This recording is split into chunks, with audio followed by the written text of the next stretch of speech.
देखिए, भारतीय सेना दुनिया की तमाम सेनाओं में अव्वल सेना मानी जाती है। मेरी प्राथमिकता यही रहेगी कि सेना को हम और बढ़ावा दें, ताकतवर बनाएं, ताकि सेना अपने कार्यशाली में जो भी हमारे को कर्तव्य और कार्य दिया गया है उसको सही रूप से बखूबी तरीके से निभाती रहे।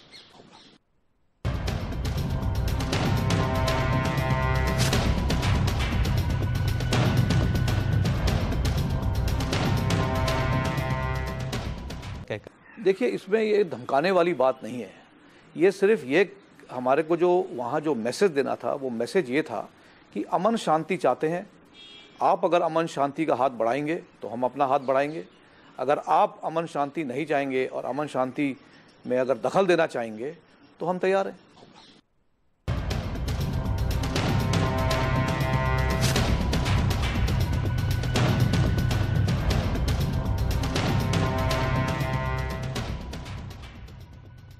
सब हमारे नौजवान सतर्क बैठे हैं, बड़ी मुश्किलों का सामना करते हुए वो अपना कर्तव्य पालन कर रहे हैं।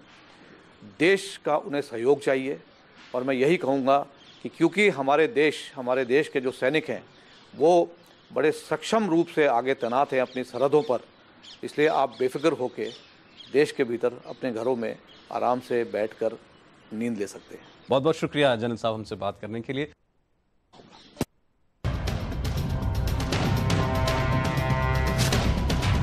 भारतीय सेना एक नौकरी का जरिया नहीं है। अगर आपने भारतीय सेना में शामिल होना है तो आपको शारीरिक और मानसिक रूप से हर तरीके से आपको मजबूती दिखानी है। आपका हौसला बुलंद होना चाहिए। आपको कठिन से कठिन समस्याओं का सामना करने के लिए आप में ताकत होनी चाहिए। जहां रास्ता नहीं निकल सकता वहां रास्ता ढूंढने की काबिलियत होनी चाहिए। तभी आप सही भारतीय सेना के जवान कहलाए जाएंगे।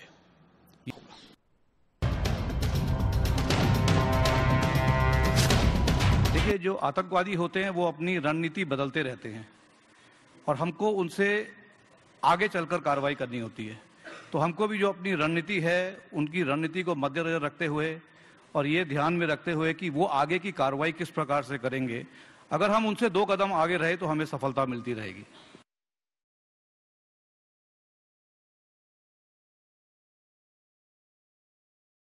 आतंकवादी होते हैं वो अपनी रणनीति बदलते रहते हैं और हमको उनसे आगे चलकर कार्रवाई करनी होती है। तो हमको भी जो अपनी रणनीति है उनकी रणनीति को मद्देनजर रखते हुए और ये ध्यान में रखते हुए कि वो आगे की कार्रवाई किस प्रकार से करेंगे, अगर हम उनसे 2 कदम आगे रहे तो हमें सफलता मिलती रहेगी।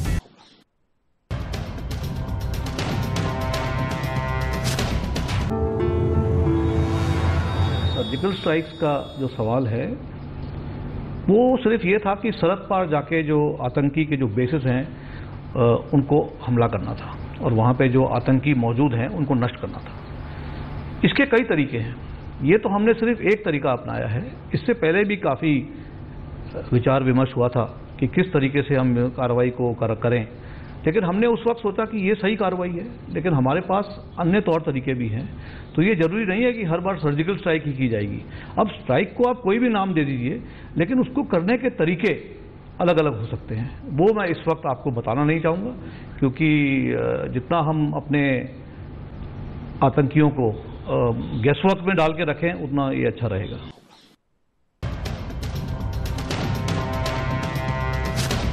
अगर आप इस तरह की कार्रवाई करेंगे तो हम अपनी हवाई शक्ति को भी इस्तेमाल करने में नहीं कतराएंगे। सर्जिकल स्ट्राइक तो केवल टेररिस्ट कैंप्स को विफल करने के लिए किया गया था, लेकिन अगर उनके सहयोगी जो कि पाकिस्तानी सेना है अगर लगातार आतंकवादियों को सहयोग देती रही तो हम किसी और प्रकार की कार्रवाई करने पे भी हिचकिचाएंगे नहीं। ये हमने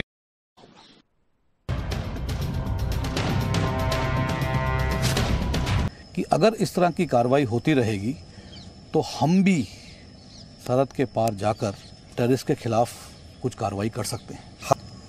हिंदुस्तान की सेनाएं कभी झूठ नहीं बोलती। इसलिए हम जो बोलते हैं उस पर आपको यकीन करना चाहिए। अगर हम बोलते हैं कोई ऑपरेशन हुआ है और ऑपरेशन किया गया है तो उसे आपको मानना होगा। कोई भेद नहीं है, हम सब एक हैं, हम सब में टीम वर्क होना चाहिए। और इसलिए मैं यही मैसेज दे के निकल के जाना चाहूँगा कि हमने ये कोशिश की कि आर्मी एक टीम वर्क के साथ काम करे, इसमें कोई मतभेद ना हो और मिशन जो है हमारा वो हमें ईमानदारी के साथ करना है, नहीं तो कोई जगह नहीं।